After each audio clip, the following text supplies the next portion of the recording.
Right, I've already marked the centres. I don't just mark it with a pen, I get a hole punch as well, just a metal hole punch.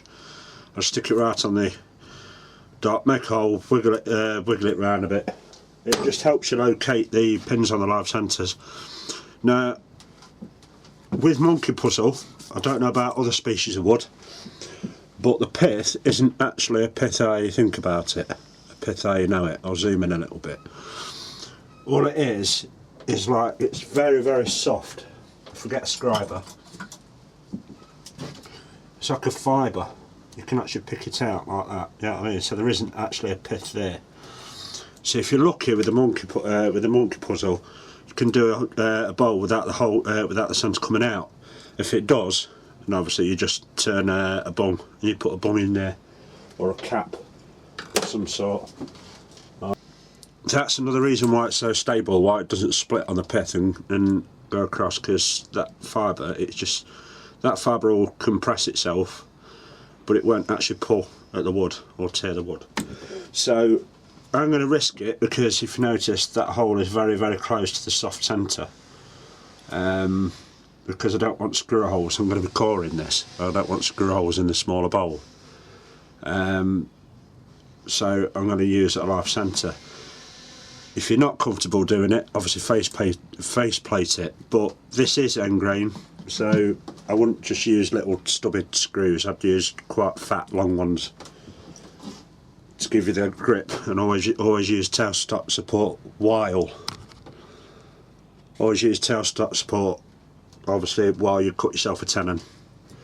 So I'm going to get this mounted between the centres and I'll come back to you. Right, now I've got it between centres. Check there's no contact there, obviously. The motor is on a high torque, sorry. So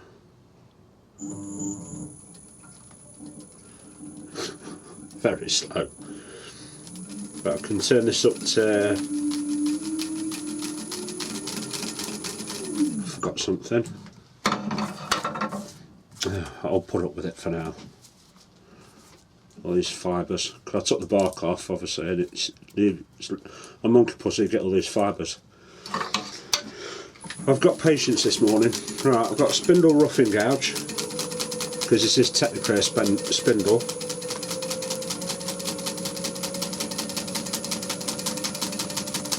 It's a half decent speed actually. That's on about 360.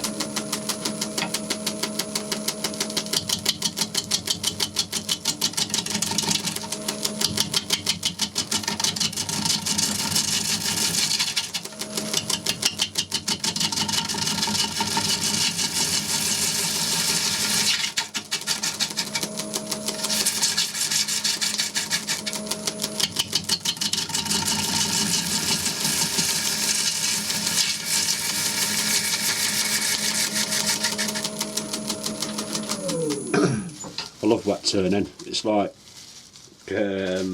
potato peelings. Right, that's round already in that section.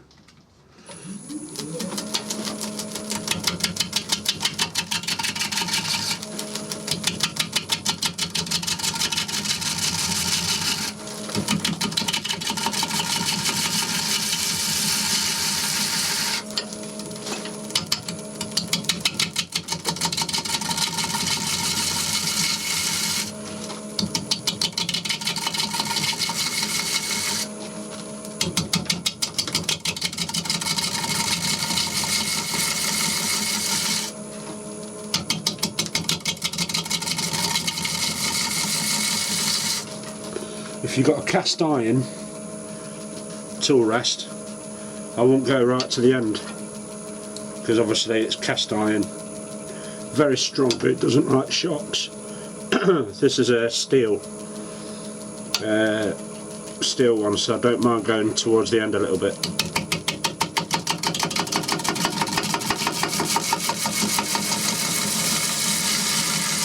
I would normally move the tool rest, move it all across, but the diameter is too wide for the banjo.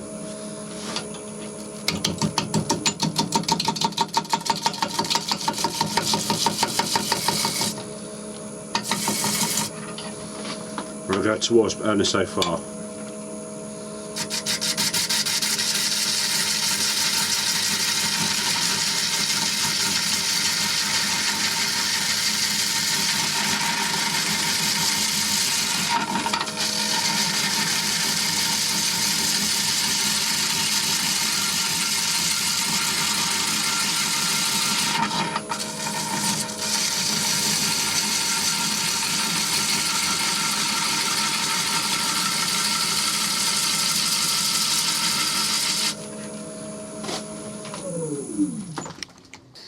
Right, now I found the easiest way for me to level off that edge is with a bowl gouge, but shear scraping. Very slow, just take a little bit at a time.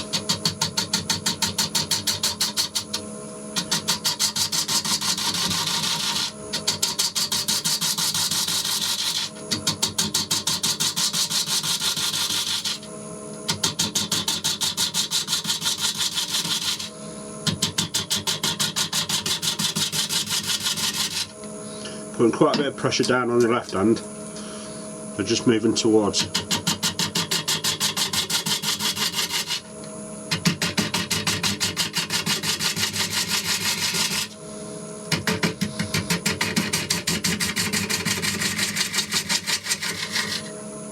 This is end grain, but it doesn't matter because we're just roughing at the moment.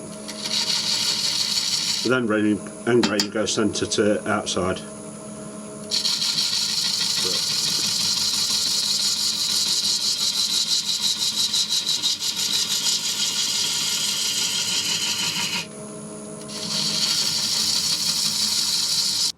Oh no, more or less there.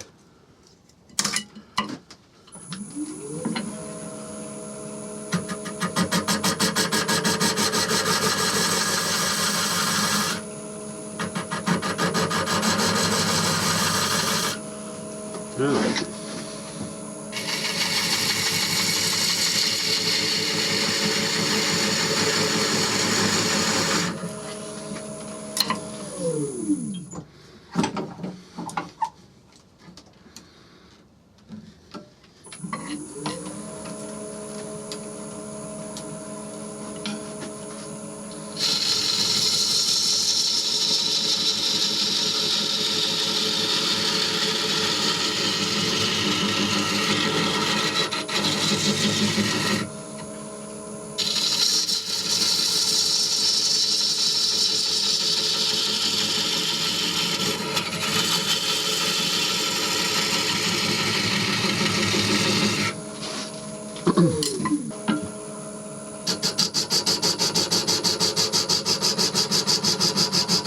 Just recess that a little bit so it's easier for the spindle gouge.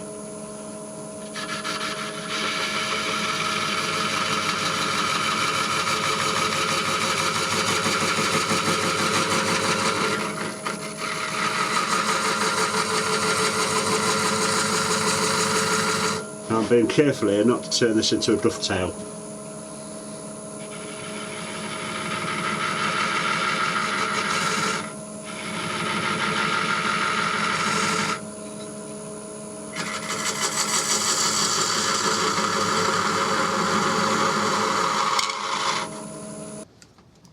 I find the easiest way to get it true, running truer.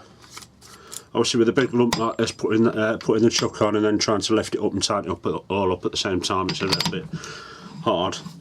So you just put the chuck on and wind it on, tighten it up where it is. You've got to turn it round anyway, haven't you? So you might as well do this while the wood is off.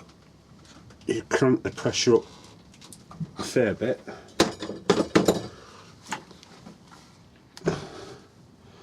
The good thing is with that, obviously you can put the spindle in the end before you lift it up.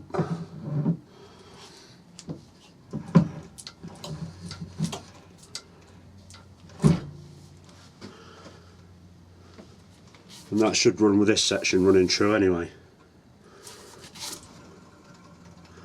Which it doesn't, but it's not that far off. It's wet wood at the end of the day. Right, so now get the tailstock back up.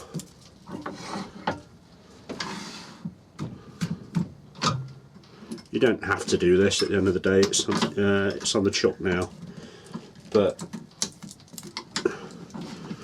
whatever support you can give, you might as well give it, because you're roughing right at the end.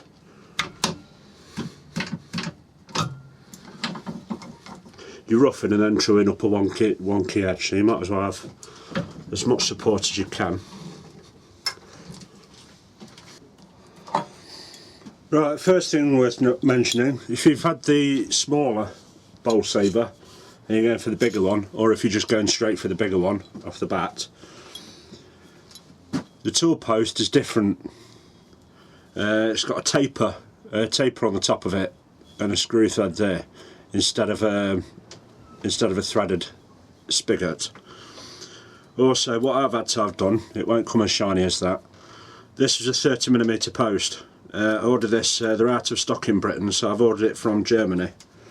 And you can, woodcut do different tool post diameters, but from Germany I could only get the one, so I've had to take this to a machinist. He's just basically knocked it down from 30mm to 25mm for my tool post. I've adjusted that already, and I'll explain why. Obviously it's lower down, it's now on the 25mm section, but that's not a problem. You drop that in and you get the bowl saver. I'll put this so you can actually see. You get the bowl saver, you just socket it down. Tighten the banjo up for now. I'll adjust it a little bit later. And then what you've got is, you've got this extra, it's got a metal sleeve on the inside, so be careful when you tip it upside down, because that will just come off. It'll land in your shavings and then you'll have to dig the bolt out. So I'll stick that in. The Allen key is provided. Well, I'm sure with everything that you buy you always end up with Allen keys, so you've probably got a drawer full of them.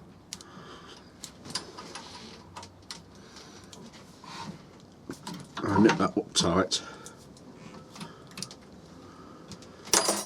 That, as you notice, that's a bugbear. I don't like that at all. That slides up and down on that spigot. Now, when I first got it I thought, why does that happen? Why wasn't there a washer underneath? But the reason why is these blades are not actually level underneath, which is another problem that I found out after I cut one of the bowls out, and I'll show you a picture of it. That's the picture there.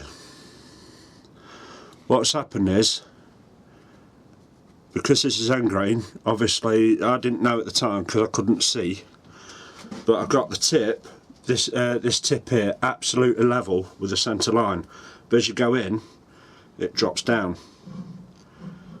It drops down a level, so the actual tip was going underneath the centre line, and I thought that's got to be through by now.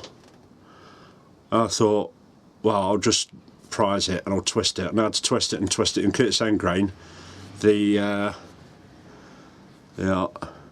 end grain tore out from the bowl, so that's now going to have that bowl when I finish it, when it's dried and I finish it, that's now going to have a cap on the inside of it. Or I'll turn it into a lamp, a big lamp, or a sink maybe. So what I had to do was I adjusted it. Adjusted the tool post, that ring on the tool post, so when it's fully out, you can see there, look, it's up to the top, there, and then when I turn it around there, the blade isn't actually contacting that black pad anymore. You can listen.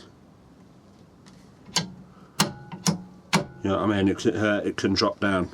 So what I've done is I've adjusted it so when it's at the full extent, the tip is right on that centre axis. And obviously you start off above the centre line. So that's that. I don't know why it's designed like that. I could ask the question, but to be honest, I would have preferred it if it was designed so it just runs level all the way through. The blades themselves, you've got red stickers all over it saying only use one blade at a time. Why they have to have that sticker, I don't know, because it's just common damn sense. When you get it delivered, all 3 blades are tightened in. Now the good thing is, that's a nice big solid it's cast as well. That's a cast blade. It's not brazed on or anything stupid like that. The screws that go in, I'll just grab a screw.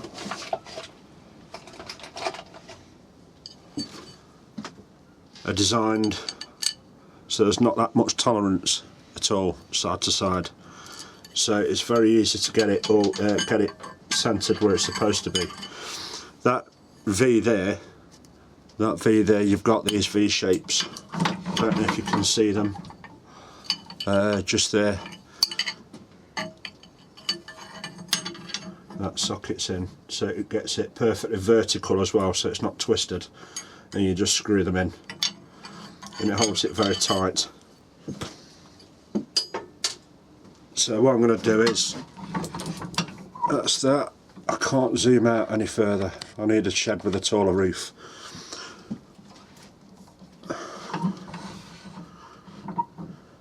I'll get it up close and I'll adjust it properly in a second.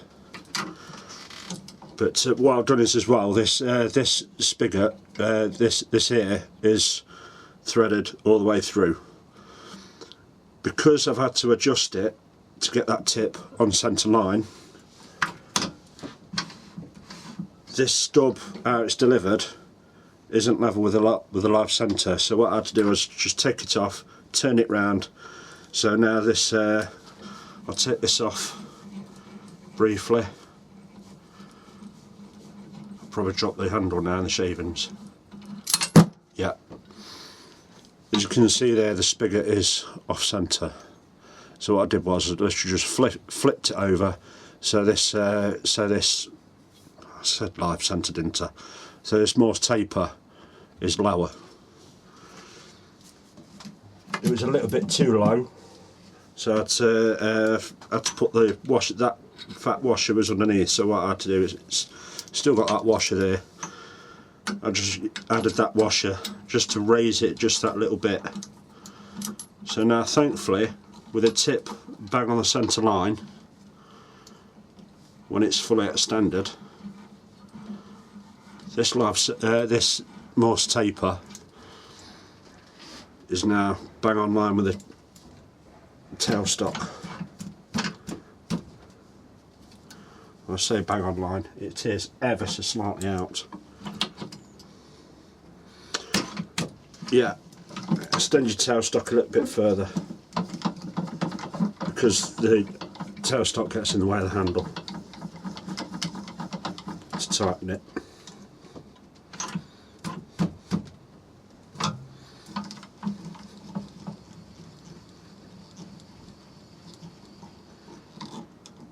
And that's it, and you just knock it off, and that's all tight. So that stops it obviously moving side to side. So now I'll set up properly and I'll come back to you. Right, it's not fully set up yet because there's a couple of other things that I meant to mention. You'll see on other videos there's like a U-shaped gauge to help you stop, like a U-shaped gauge to help you stop going with a tip into the chuck. I didn't order one of those, but I thought I'll either make one myself or think of another way rather than order something else. So the way I do it now is I've got 2 lines on here.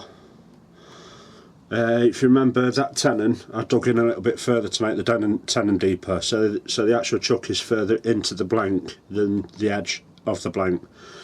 So I've measured it and it's 11mm. That fat line at the bottom there is the actual distance from there to there, where the chuck meets the wood, where the end of the jaws are. That is the absolute bottom line that I want to go to. I don't want to go further than that, and that's giving me a measurement of just over 20mm, something like that. So now I know from this edge to that line is the maximum that I want to core down to for this blank, which is 173mm.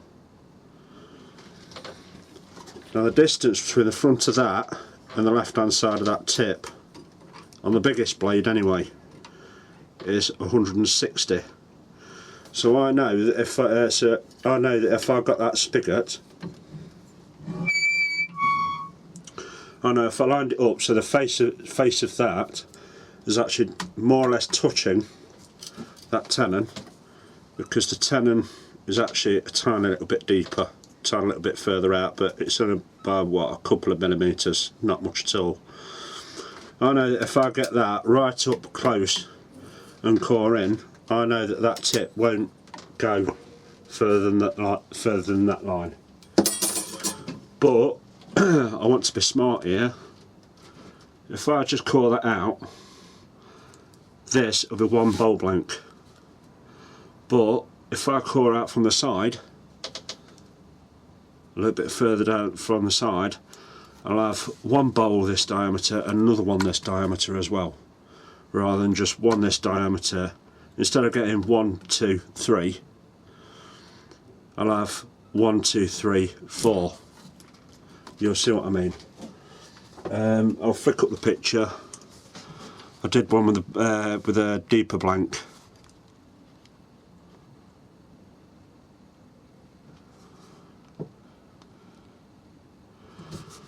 There it is.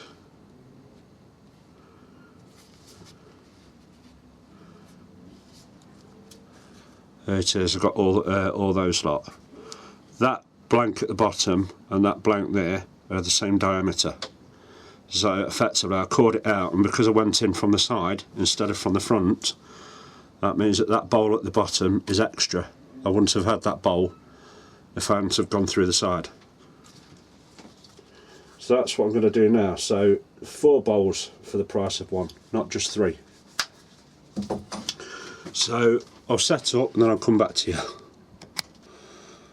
Right, this section of the video, I'm not going to speed it up. Might take a little while. I'm not going to speed it up because I want to show you, obviously it's an honest review. I want to show you all the pitfalls, or if there is any, and any struggles if there is any. So if you get bored, you can always use that bar at the bottom and just scan it on a little bit. So I've got it all set up. That's the 160mm line. So I know I didn't have to put that there, but it's just for my own peace of mind at the end of the day. I know that that spigot is obviously a little bit further across this way, so that blade isn't going to go past that line. So I'll turn the lathe on.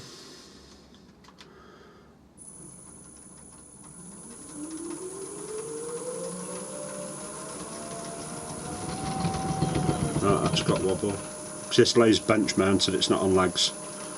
So I'll just have to suffer it. That's on 330 RPM at the moment, but it's on the high torque range. I'll take my watch off, I don't want to damage it with damp shavings.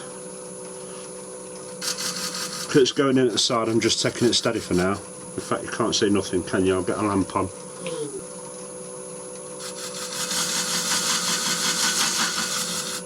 Remember, it's not going to move to the left because of that bearing there. You can see there's quite a bit of pressure there on the bearing, which is fantastic. But what you've got to do is you've got to hold the blade down, apparently. That's what the video says. Stop vibration.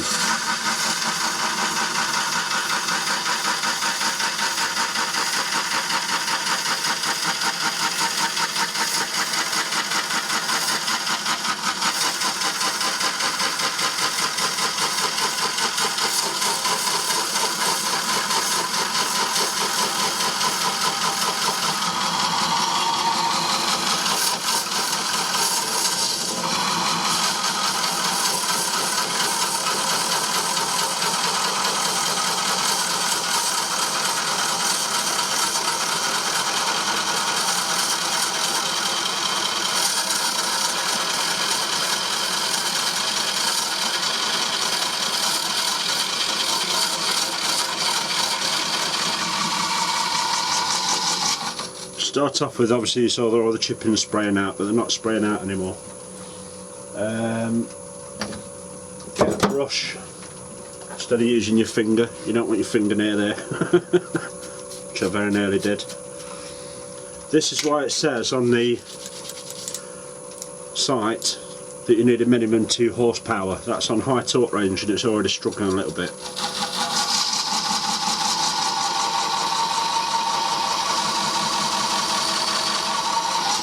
And this is a 2 horsepower motor on this lathe.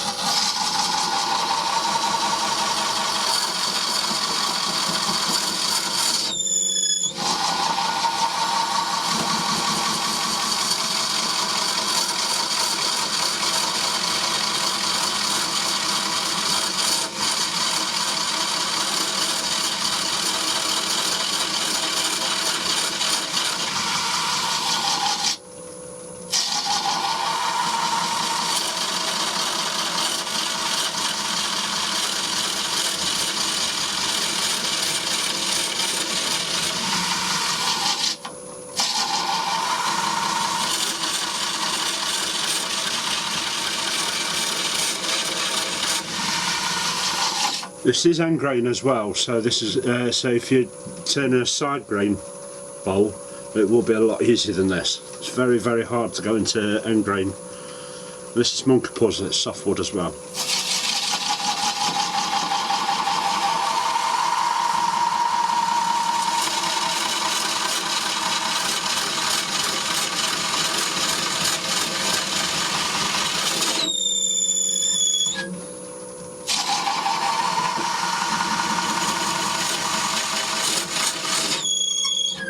Right, I think at this point I've got to turn the lathe up a little bit.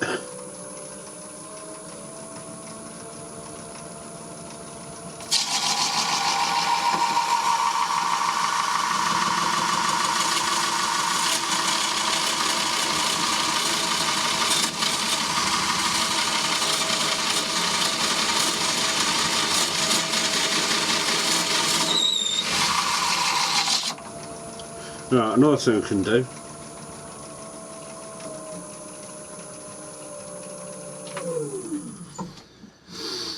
is adjust this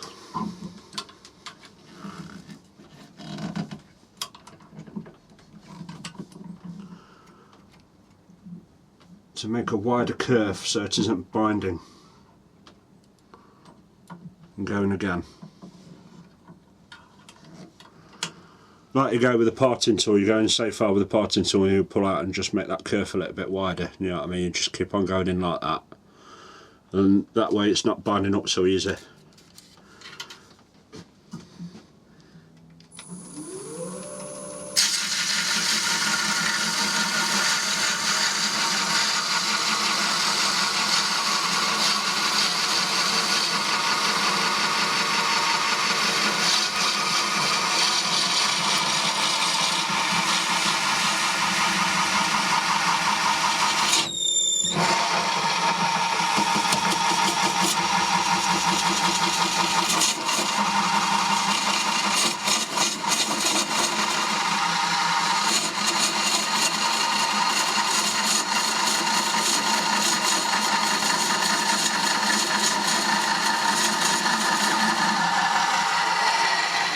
See, the shaving's coming out a lot easier now because that curve's wider.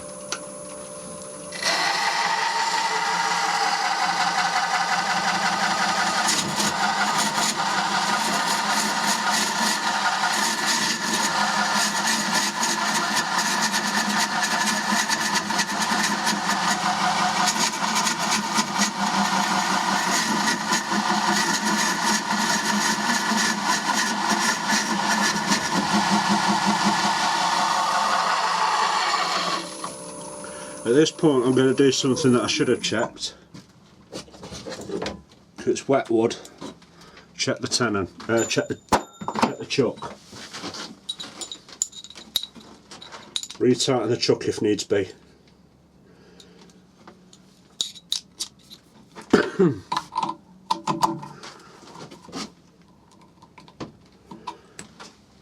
And it did need tightening.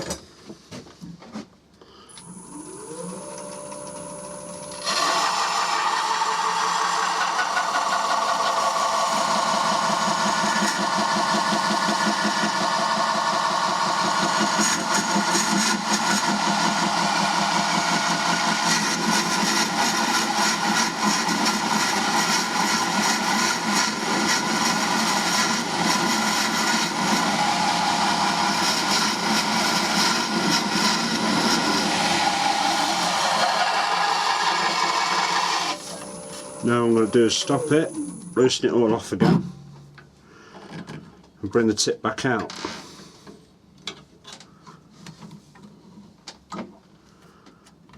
To the original point. So I'm going to move it back in so it's level with this edge and just twist it out just that little bit.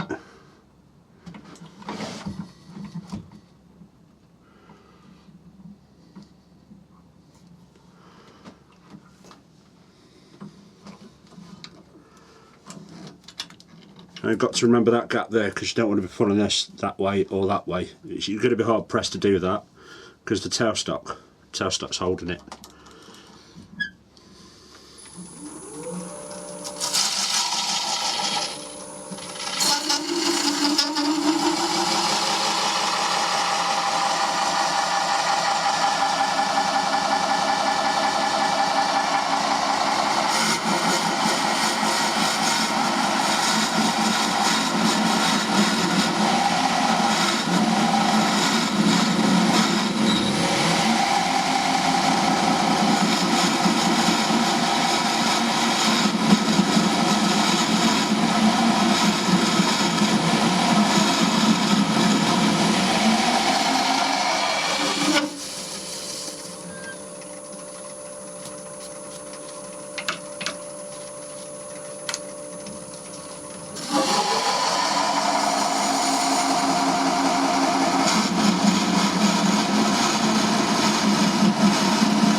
It'll get to a certain point, it'll be a lot easier because then you'll be cutting into side grain then, or cutting across the grain as opposed to into it.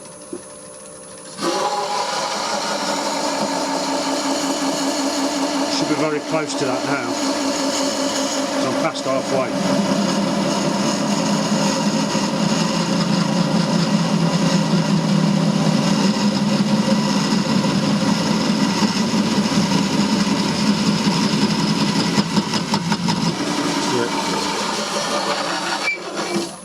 Right, it's getting a lot easier now. That's got wobble on it, look, you can see that wobble. So, it's getting close now. Now, like Brendan Stemp's video, he says don't worry if it falls out. The whole idea is not to let it fall out, but the good thing is with one of these, the old one, had a bit of steel across there, didn't it? This one, there's nothing there, so if it does fall out, it's going to go that way and not towards you. Hopefully.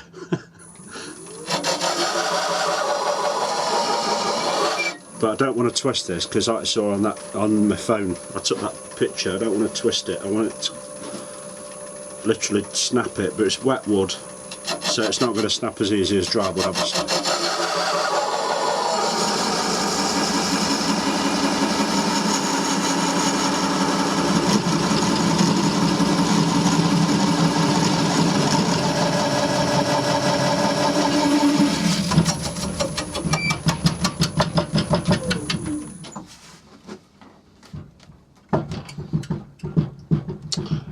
Very loose. I'm not going to go in anymore because it's not even supporting its own weight. So it's like a politician, can't hold its own weight. They've got to be supported. Bad jokes, I know. Right, because that is so loose, I don't mind twisting it, hopefully. Hopefully it don't pull back. So I've got the spindle lock.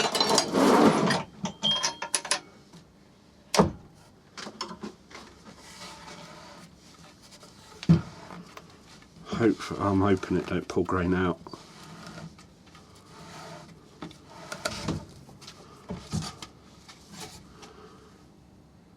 And it hasn't. No grain's come out of it.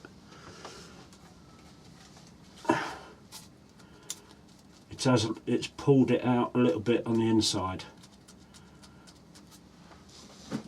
a tiny little bit, but hopefully that'll shave down, hopefully that will cut down. So now the depth of that, to double check, it's too wide for the ruler.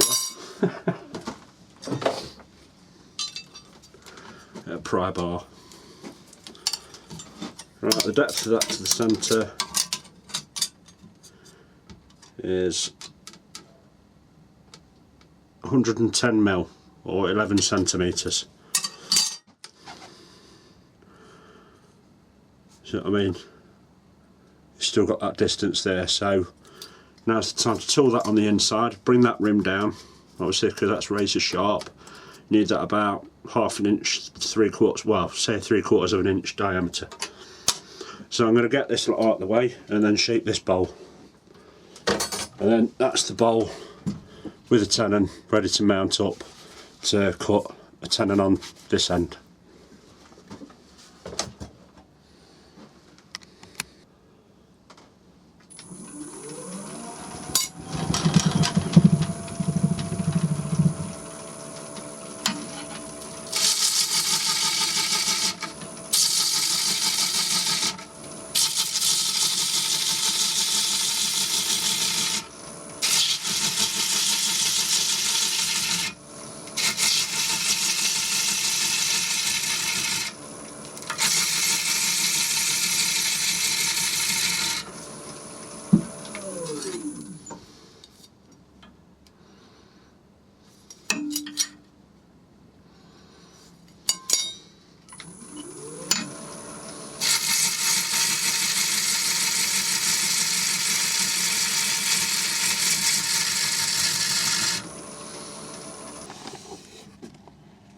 Now I've adjusted the rim, I've got to remeasure. What am I doing? 100 or 10 centimetres. So I know that I can go in about another 20mm. Now I know that this is end grain, obviously it's supposed to work from centre to rim, but for now I'm not bothered because it's just roughing.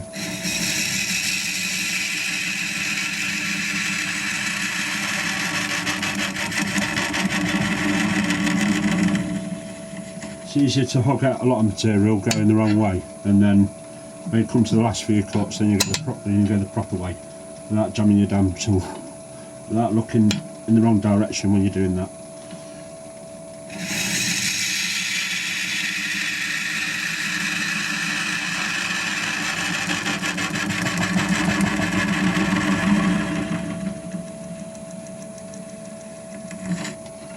Because that fibre pith, you have to be very slow when you come up to it. I forgot about that. That's that fibre that is. So I'll slow down on this cut when I get close to it.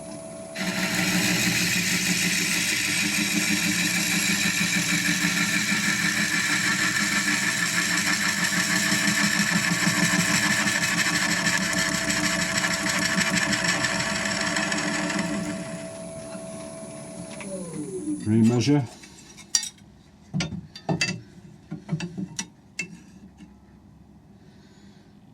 Can go in about another 5mm.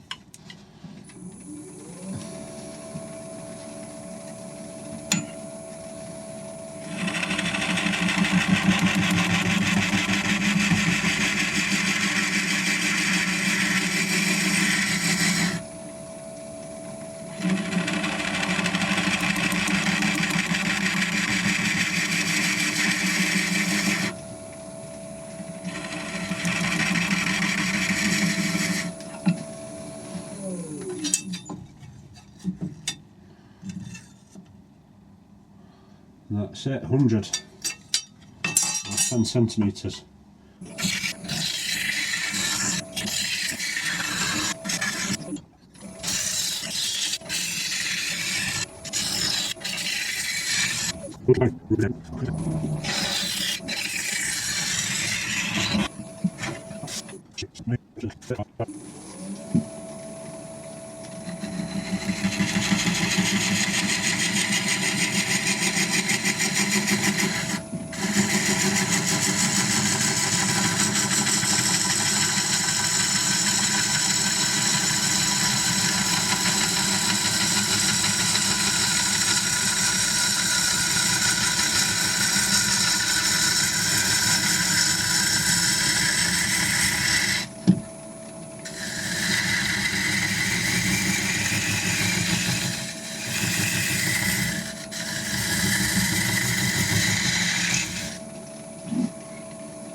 Oh, that's beautiful.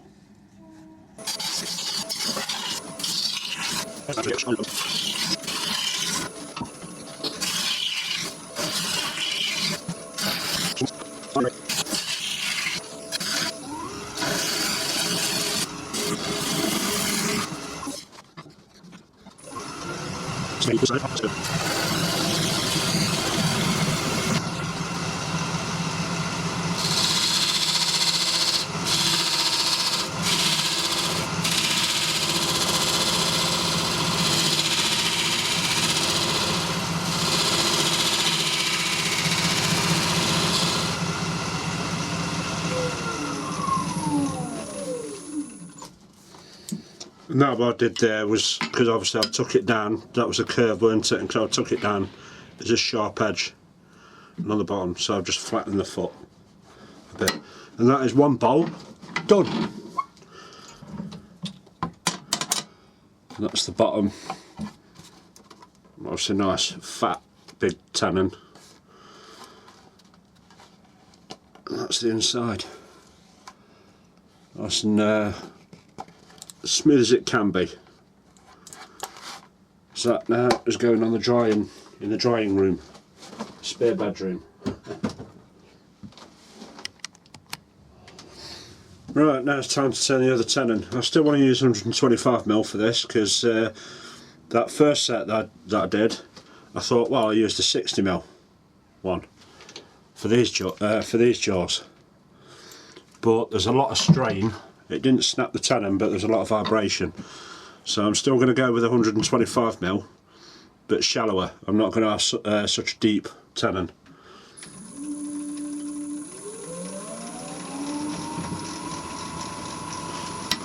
So flatten it off first to 125.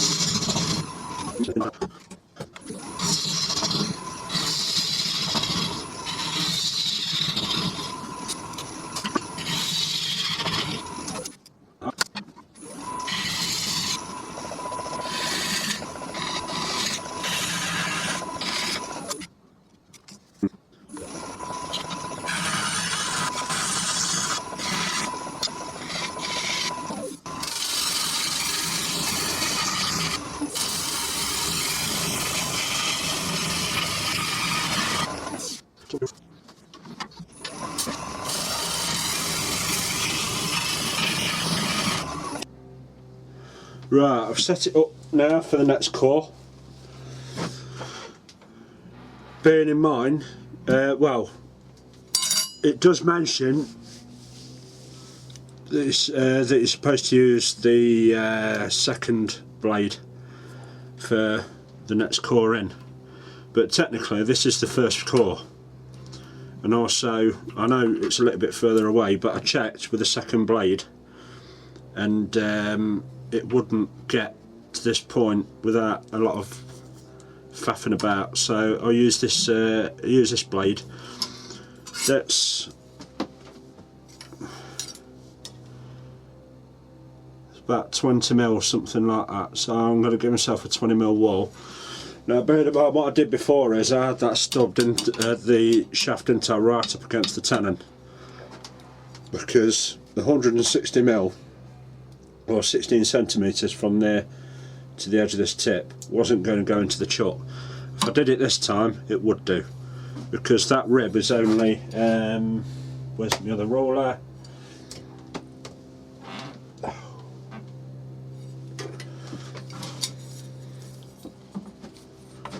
That rim is only just over 11cm now from the base. I want to make it 90, so 90 hollowing. That's 160, so 160mm, take away 90 is 70, or 7cm. I keep on saying millimetres and centimetres, don't I? So what I've done is I've measured it now, that's 7cm away from that. So I know that now, if I curve that in, it's not going to hit the chuck, and I'm still going to have about a 20mm base. And then you have to bring it this way, obviously, because there's a lot of air there that you've got to clear before it actually the tip curves in and you get the wall. Now also, if you might No, you can't see it. That's the centre line. I'll make sure that the stub is always to the right of that or on centre. If it's this side, then you're never going to be able to take that cord down in the centre to be able to snap it off properly, unless you angle it. So this section here is more angled that way. It does say that you don't have to add that onto the centre line. You don't. You can have it either side. So now what I'm going to do is, this should be a damn sight easier because there's a lot less weight. So I'll turn the speed down. Everything's locked off, including this underneath. The Morse taper that goes into the tailstock. Tailstock's locked down. Off we go.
Right, we're going to smoke now.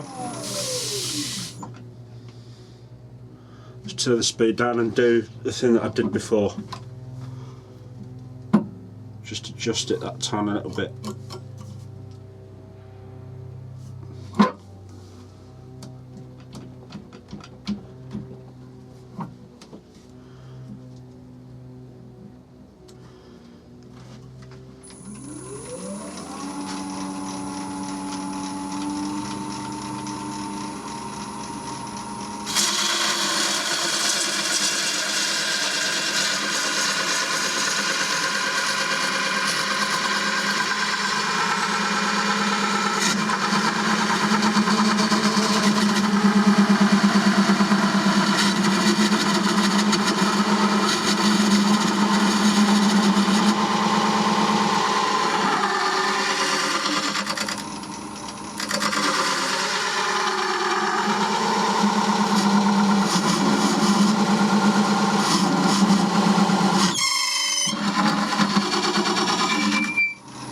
I'm being silly now. I'm forcing it instead of taking my time.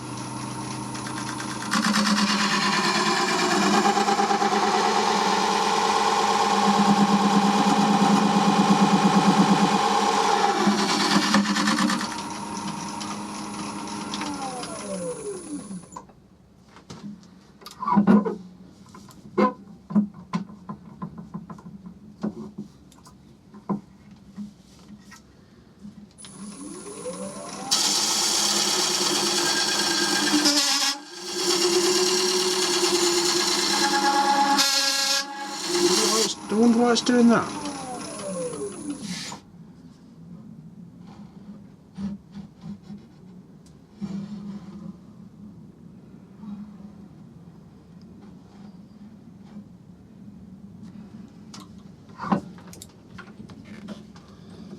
Come back to you in a minute.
Right, that part's nearly out again. So I'm praying now I don't get tear out in that stub.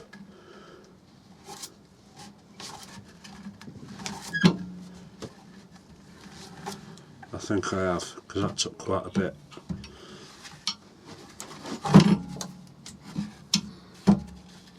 No, I haven't. So that's the next core. Right, I'm on my last core. Feather up, this is going to be a very wide rim. And it's going to be going in at an angle where it's more or less, it's not going to leave a lot to smooth off to get this bowl. Because that's nice wide tenon, it's quite deep, that is actually going to be quite a nice deep chunk to take out. Now it's in a monkey puzzle, obviously it's not very high value at all. I mean, most people, and I think, to be honest, in the future I'm not even going to be not even going to call that out on cheaper wood, or this was actually free. If it's real exotic, or a burl, or a burr, or anything like that, like elm burr or oak burr, I definitely would take that chunk out to keep it, rather than turn it into shavings. But with a wood like this, I'd more than likely just turn that to shavings, to be honest, rather than wear down a tip on cheaper wood. But seeing this is a video on coring, I might as well core this section out as well. Right, I've distanced that. Obviously I only want to go in about 40mm or 4cm so I don't hit the chuck or end up with the base too short or too thin. So I've already set this the distance like I've done on a previous section of the video.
That was easy, wasn't it?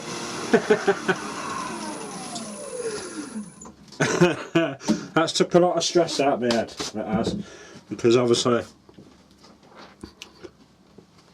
swallow, if I get real expensive hardwoods, they're not going to be that diameter. I'm not made of money. They're going to be that diameter at the most, and probably about that deep at the most, probably a little bit deeper. So at least I know now that it's going to be a damn sight easier. A little bit of friction and problems that I had at this diameter, I'm more than I'm going to get with the hardwoods, but at least I know that it's going to be very nice for that blade, possibly nice for the middle blade, but at least I've got that option with this setup with a Max 3. If I have monkey puzzle or a softer wood, I can get the bigger diameters off it.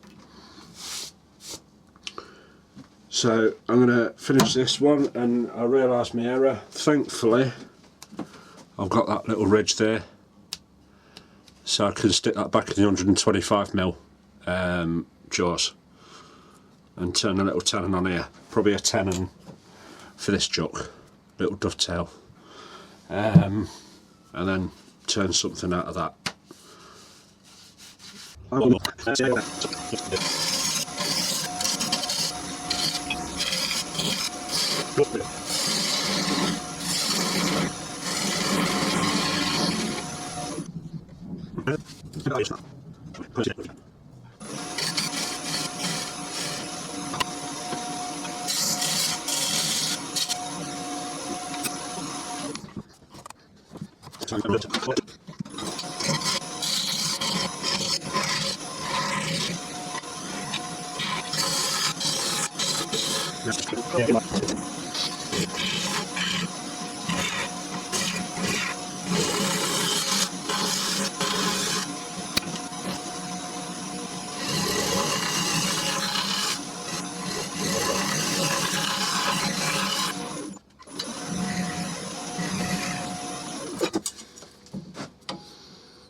Good enough for me. Right, I'll get them all together and I'll come back to you.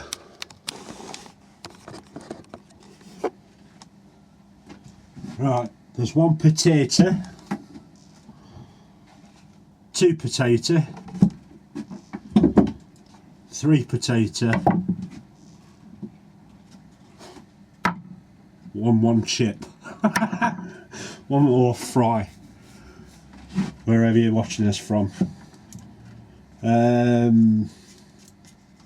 Yeah, I don't know what I'm going to turn out of that. I think it might be some kind of lamp cover or small bowl, or even a small taser or something like that. Get a different, like a darker wood base turned, and then obviously use the chalk the tenon, and use the tenon that I used to turn that as a tenon for the foot. Yeah, but you can see if I hadn't have got that corer, that's all I'd have. I'd just have the 1 bowl, and all of that lot will be adding to the shavings. There's only about 1.5 bin bags, 1.5 rubble sacks of shavings on the floor. There's at least be about 2.5, maybe 3. So it is worthwhile getting, whether you get the Max 3 or the original one. The first one is obviously up to you. But I'm glad I've got the 3, because vast majority of the time all I'll be doing is turning 2 bowls. I'll turn the outer one, the middle one, and then the small core, unless it's a real expensive wood or a burl or a real character, like this piece up here that I've turned. Just a little bit, chuck some methylated spirits in it, if the bottle actually wants to work.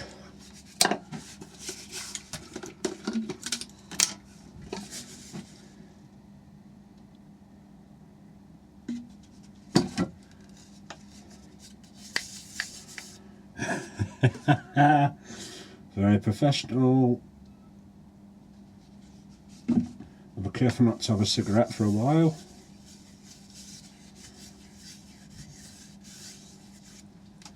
So as you can see, unless it's like something like that, a real character piece, I'm not going to bother taking the core out that small. I'll just turn it to chippings. And that is oak burr. Nice inclusion that fell out. But hope you enjoyed that. Hopefully, with it being the second time I've used it, I'm not massively experienced in using it, but hopefully you got something from it anyway, rather than just seeing videos of everyone using it dead smooth.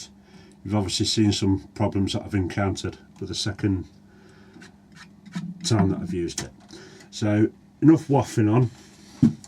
Another thing you've got to watch out for monkey puzzle, see this green that's appearing here, that's mould. That will turn very furry after a while with mould, so I'm going to have to keep my eye on that and get some sugar soap or something to clean that off, because obviously you don't want that in the house, mould spores everywhere.